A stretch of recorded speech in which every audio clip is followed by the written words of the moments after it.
ಎಲ್ಲರಿಗೂ ನಮಸ್ಕಾರ. Welcome back to my channel Deepak Koshy food recipes and vlogs. ನಾನು ನಿಮ್ಮ ಪ್ರೀತಿಯ ಭವ್ಯ. ಎಲ್ಲರೂ ಹೇಗಿದ್ದೀರಾ? ಎಲ್ಲರೂ ಚೆನ್ನಾಗಿದ್ದೀರಾ ಅಂತ ಅಂದ್ಕೊಳ್ತಾ ಇದ್ದೀನಿ.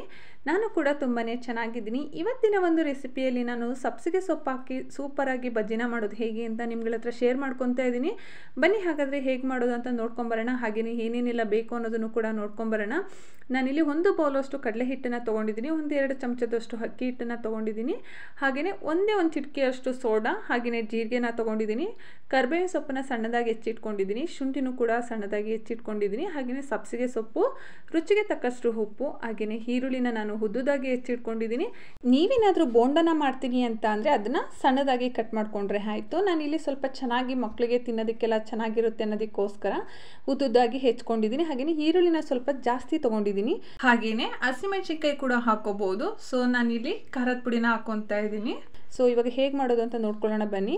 ಕಡಲೆ ಹಿಟ್ಟನ್ನು ನಾನು ಜರಡಿನ ಮಾಡಿಕೊಂಡು ತೊಗೊಂಡಿದ್ದೀನಿ. ಇವಾಗ ಒಂದು ಬೌಲ್ಗೆ ಹಾಕ್ಕೊತಾ ಇದ್ದೀನಿ ಕಡಲೆ ಹಿಟ್ಟು, ಹಾಗೆಯೇ 1-2 ಚಮಚದಷ್ಟು ಅಕ್ಕಿ ಹಿಟ್ಟನ್ನು ತೊಗೊಳ್ತಾ ಇದ್ದೀನಿ. ನೀವಿಲ್ಲಿ ನೋಡ್ತಾ ಇರ್ಬೋದು.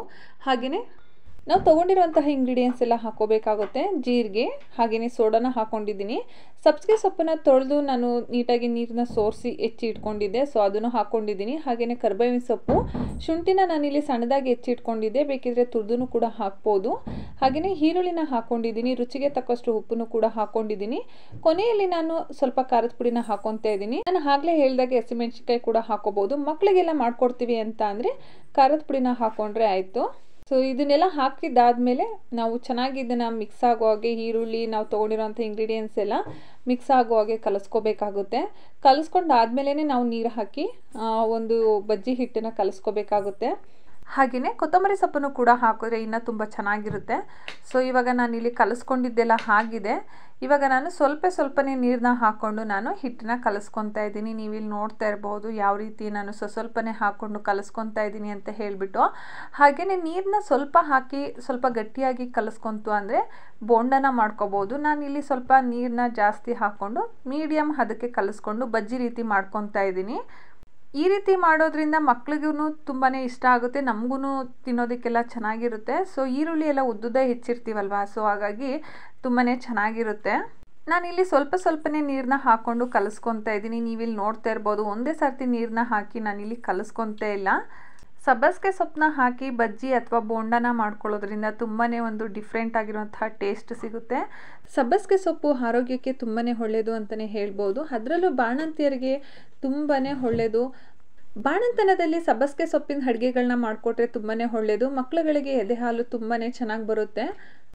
ಸಬ್ಬಸಿಗೆ ಸೊಪ್ಪಿನ ಸಾಂಬಾರನ್ನ ಮಾಡ್ಬೋದು, ಬಜ್ಜಿನ ಮಾಡ್ಬೋದು, ವಡೆನ ಮಾಡ್ಬೋದು, ಹೀಗೇ ಹಲವಾರು ರೀತಿ ರೆಸಿಪಿಗಳನ್ನ ಇದರಲ್ಲಿ ಮಾಡ್ಬೋದು. ಸೊ ಇವಾಗ ನಾನು ಕಲಿಸ್ಕೊಂಡಿದ್ದೆಲ್ಲ ಆಗಿದೆ. ಈ ಒಂದು ಟೈಮಲ್ಲಿ ನಾನು 2 ಚಮಚದಷ್ಟು ಬಿಸಿ ಎಣ್ಣೆನ ಹಾಕ್ಕೊತಾ ಇದ್ದೀನಿ.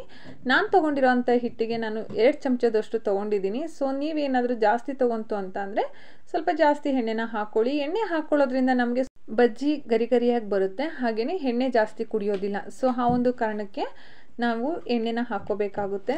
ಇವಾಗ ನಾನು ಇಷ್ಟು ಅದಕ್ಕೆ ಕಲಿಸ್ಕೊಂಡಿದ್ದೆಲ್ಲ ಆದಮೇಲೆ ನಾನು ಫಸ್ಟೇ ಎಣ್ಣೆನ ಬಿಸಿ ಆಗೋದಕ್ಕೆ ಅಂತ ಇಟ್ಕೊಂಡಿದ್ದೆ. ಸೊ ಎಣ್ಣೆ ಬಿಸಿಯಾಗಿದೆಯಾ ಅಂತ ಚೆಕ್ ಮಾಡಿಕೊಂಡು ನಾನು ತೊಗೊಂಡಿರುವಂತಹ ಹಿಟ್ಟನ್ನ ಒಂದೊಂದೇ ಅದರೊಳಗಡೆ ಹಾಕ್ತಾ ಇದ್ದೀನಿ. ಸೊ ಎಣ್ಣೆ ಎಲ್ಲ ಬಿಸಿ ಆದಮೇಲೆ ಹಾಕಬೇಕಾಗುತ್ತೆ. ಎಣ್ಣೆ ಬಿಸಿ ಆಗದೇ ನಾವೇನಾದರೂ ಹಾಕ್ತು ಅಂತ ಅಂದರೆ ಅದು ಅಷ್ಟು ಚೆನ್ನಾಗಿ ಆಗೋದಿಲ್ಲ. ಸೊ ಹಾಗಾಗಿ ಒಂದೊಂದೇ ಹಾಕಬೇಕಾಗುತ್ತೆ. ಇದನ್ನು ರೌಂಡ್ ಶೇಪಲ್ಲಿ ಹಾಕೋದಕ್ಕಾಗಲ್ಲ, ಯಾಕೆಂದರೆ ನಾನು ಸ್ವಲ್ಪ ತೆಳುವಾಗಿ ಕಲಿಸ್ಕೊಂಡಿದ್ದೀನಿ. ಇದಕ್ಕೆ ಸ್ವಲ್ಪ ನೀರನ್ನ ಕಡಿಮೆ ಮಾಡಿಕೊಂಡ್ರೆ ಅದು ಬೋಂಡ ಆಗುತ್ತೆ. ಸೊ ನೀವಿಲ್ಲಿ ನೋಡ್ತಾ ಇರ್ಬೋದು. ನಾನು ಎಲ್ಲದನ್ನು ಅದೇ ರೀತಿ ಹಾಕ್ಕೊತಾ ಇದ್ದೀನಿ. ನಾನು ತೊಗೊಂಡಿರುವಂತಹ ಹಿಟ್ಟಲ್ಲಿ 2 ಸಲ ಬೇಯಿಸ್ಕೊಳ್ಳೋದಕ್ಕೆ ನಾನು ಇಟ್ಕೊಂಡಿದ್ದೀನಿ. ಜಾಸ್ತಿ ಎಣ್ಣೆ ತೊಗೊಂಡಿದ್ರೆ ಒಂದೇ ಸಲ ಹಾಕೋಬೋದಿತ್ತು. ನಾನಿಲ್ಲಿ ಸ್ವಲ್ಪನೇ ಎಣ್ಣೆನ ತೊಗೊಂಡಿದ್ದೀನಿ. ಸೊ ಹಾಗಾಗಿ 2 ಸಲ ಬೇಯಿಸ್ಕೊತಾ ಇದ್ದೀನಿ. ನಾವು ಬಜ್ಜಿನ ಎಣ್ಣೆಯಲ್ಲಿ ಹಾಕಿದ ತಕ್ಷಣವೇ ನಾವು ಅದನ್ನು ಮಗ್ಚಿ ಬೇಯಿಸ್ಕೊಳ್ಳೋ ಹಾಗಿಲ್ಲ. ಸ್ವಲ್ಪ ಟೈಮ್ ಆದಮೇಲೆ ನಾವು ಮಗ್ಚಿ ಬೇಯಿಸ್ಕೋಬೇಕಾಗುತ್ತೆ. ನೀವಿಲ್ಲಿ ನೋಡ್ತಾ ಇರ್ಬೋದು. ನಾನು ಸ್ವಲ್ಪ ಟೈಮ್ ಆದಮೇಲೆ ನಾನು ಮಗ್ಚಿ ಬೇಯಿಸ್ಕೊತಾ ಇರೋದು. ಫ್ರೆಂಡ್ಸ್, ಈ ರೀತಿ ಮಾಡಿದ್ರೆ ತುಂಬಾ ಚೆನ್ನಾಗಿರುತ್ತೆ. ಮಕ್ಳುಗಳಿಗಂತೂ ತುಂಬಾ ಇಷ್ಟಪಟ್ಟು ತಿಂತಾರೆ. ಇವಾಗ ಮಕ್ಕಳಿಗೆ ನಾವು ಸಪ್ರೇಟಾಗಿ ಸೊಪ್ಪು ಎಲ್ಲ ಹಾಕ್ಕೊಡ್ತೀವಿ ಅಂತಂದರೆ ಕೆಲವು ಮಕ್ಕಳು ಇಷ್ಟಪಟ್ಟು ತಿಂತಾರೆ, ಇನ್ನು ಕೆಲವು ಮಕ್ಕಳು ಅಷ್ಟೊಂದೇನು ಇಷ್ಟಪಟ್ಟು ತಿನ್ನೋದಿಲ್ಲ. ಸೊ ಈ ರೀತಿ ಎಲ್ಲ ಮಾಡಿಕೊಟ್ರೆ ಇಷ್ಟಪಟ್ಟು ತಿಂತಾರೆ. ಈ ಒಂದು ಬಜ್ಜಿನ ಟೀ, ಕಾಫಿ ಅಥವಾ ಊಟದ ಜೊತೆ ನಂಚ್ಕೊಳ್ಳೋದಕ್ಕೆ ತುಂಬಾ ಚೆನ್ನಾಗಿರುತ್ತೆ. ಗರಿಯಾಗಿ ಸೂಪರಾಗಿರುತ್ತೆ. ಅಕ್ಕಿ ಹಿಟ್ಟನ್ನು ಹಾಕಿರ್ತೀವಲ್ವ, ಸೊ ಹಾಗಾಗಿ ಗರಿಯಾಗಿ ಬರುತ್ತೆ. ಹಾಗೆಯೇ ಐ ಫ್ಲೇಮಲ್ಲಿ ಇಟ್ಟು ಏನಾದರೂ ಬೇಯಿಸ್ಕೊಂತು ಅಂತ ಅಂದರೆ ಬೇಗನೆ ಕಪ್ಪಾಗಿಬಿಡುತ್ತೆ, ಒಳಗಡೆ ಎಲ್ಲ ಹಿಟ್ಟಿಟ್ಟು ಹಾಗೇ ಇರುತ್ತೆ. ಸೊ ಹಾಗಾಗಿ ಮೀಡಿಯಮ್ ಫ್ಲೇಮಲ್ಲಿ ಇಟ್ಟು ನೀವು ಬೇಯಿಸ್ಕೊಬೇಕಾಗುತ್ತೆ. ನೀವಿಲ್ಲಿ ನೋಡ್ತಾ ಇರ್ಬೋದು, ಈ ಹದಕ್ಕೆ ನೀವು ಬೇಯಿಸ್ಕೊಂಡ್ರೆ ಸಾಕಾಗುತ್ತೆ.